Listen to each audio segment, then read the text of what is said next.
دوستو स्वागत करते हैं आपका in the report and analysis में। आज हम हुथीज के बारे में जानेंगे और तेल अवीव ड्रोन अटैक के एक दिन बाद इसराइल ने यमन पे की air strikes. Israeli air strikes ने यमन पोर्ट पर अटैक किया जिसमें कम से कम 3 लोग मारे गए और कई लोग घायल हुए। ये अटैक उसके एक दिन बाद हुआ जब ईरान बैक्ड हुथी ग्रुप ने तेल अवीव इसराइल पर ड्रोन अटैक किया था। इसराइल डिफेंस फोर्स यानी IDF ने कहा कि उन्होंने हुथी टेररिस्ट के मिलिट्री टारगेट्स को स्ट्राइक किया यमन के होडेडा पोर्ट एरिया में। Israeli prime minister Benjamin Netanyahu ने कहा कि ये रेस्पॉन्स था एक 50 साल के इसराइली की मौत पर जो हुथी ड्रोन अटैक में तेल अवीव में हुआ था। इसराइली ऑफिशियल्स ने कहा ये पहली बार है जब इसराइल ने यमन को स्ट्राइक किया है। Houthi spokesperson Mohammed Abdul Salam ने कहा कि स्ट्राइक्स ने सिविलियन टारगेट्स और एक पावर स्टेशन को भी हिट किया। उसने कहा कि ये ब्रूटल इसराइली अग्रेशन है जो यमन के लोगों की सफरिंग बढ़ाने और ग्रुप को गाजा की सपोर्ट रोकने के लिए प्रेशर बनाने के लिए है।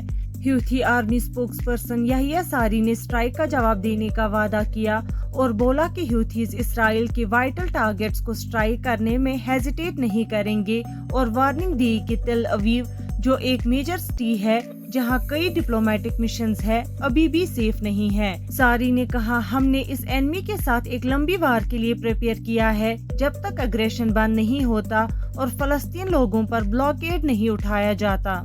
इसराइल ने यमन में हुथी रेबल ग्रुप के खिलाफ एयर स्ट्राइक्स लॉन्च की है जो रीजन के साथ उनके इंटरनेशनल रिलेशंस के लिए एक सिग्निफिकेंट स्टेप है। इसराइली मिलिट्री ने बोला कि उन्होंने यमन के आने वाले एक सरफेस टू सरफेस मिसाइल को इंटरसेप्ट किया जो दिखाता है कि ग्रुप थ्रेट्स का जवाब देने में सीरियस है। ये स्ट्राइक्स उन 200 प्रोजेक्टाइल्स के जवाब में भी थे जो रेबल ग्रुप ने अक्टूबर से इसराइल पर फायर किए हैं जब इसराइल का वार हमास के साथ गाजा में शुरू हुआ था।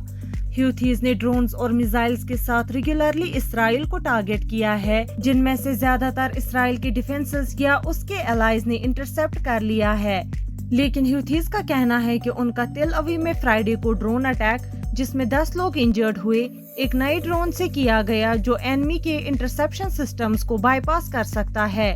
UK और US ने शिपिंग पर अटैक्स के जवाब में यमन में हुथीज टारगेट्स पर स्ट्राइक किया है लेकिन इसराइल ने उन रेस्पॉन्सेस में हिस्सा नहीं लिया। एक इसराइली डिफेंस ऑफिशियल ने CNN को बताया कि ये 100% इसराइली स्ट्राइक थी और इसराइल ने पहले US और UK को हुथीज अटैक का जवाब देने में लीड लेने दिया था लेकिन इस बार तेल अवीव में एक इसराइली सिटीजन की मौत के कारण खुद रेस्पॉन्ड करने का फैसला किया।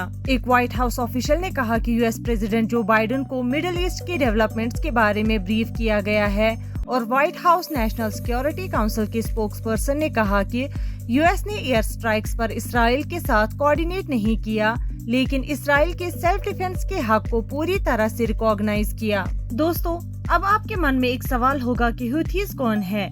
हुथीज जिनको अंसर अल्लाह भी कहा जाता है एक शियाइट इस्लामिस्ट पॉलिटिकल और मिलिट्री ऑर्गेनाइजेशन है जिसको ईरान से सपोर्ट है। हुथीज जो यमनी रेबल्स का ग्रुप है उसने 2014 में यमन की कैपिटल सना पर कंट्रोल ले लिया जिसने सिविल वॉर शुरू कर दी। 2015 से सऊदी अरबिया और UAE ने हुथी फोर्सेस के खिलाफ एक कोalition लीड किया है। ये ग्रुप फलस्तीनियन कॉज के चैंपियंस के रूप में भी पहचाना गया है जो गाजा को इसराइल के खिलाफ डिफेंड करते हैं। 7 अक्टूबर से हुथी रेबल ने रेड सी और गल्फ ऑफ एडन में शिप्स पर मिसाइल और ड्रोन अटैक्स किए हैं जो मिडिल ईस्ट टेंशंस को एस्केलेट कर रहे हैं। हिजबुल्लाह के इसराइल के साथ बढ़ते क्रॉस बॉर्डर अटैक्स ने इसराइली मिलिट्री को अपनी नॉर्दर्न बॉर्डर पर एक लार्ज स्केल अटैक की वार्निंग देने पर मजबूर किया है। इसराइल के minister of national security Itamar Ben GVIR ने नेतन्याहू को होडेडा स्ट्राइक पर कांग्रेचुलेट किया और इसराइल को लेबनान में हिजबुल्लाह के खिलाफ वही पॉलिसी अडॉप्ट करने को कहा। इसराइली फाइनेंस मिनिस्टर बेजलाल स्मोट्रिक और डिफेंस मिनिस्टर गैलेंट ने भी इस स्टेटमेंट को इको किया और कहा कि इसराइलीज पर कोई भी अटैक आइडेंटिकल कॉन्सिक्वेंसेस लगाएगा। आज के वीडियो में बस इतना ही, मिलते हैं अगले वीडियो में, तब तक के लिए अपना ख्याल रखिएगा।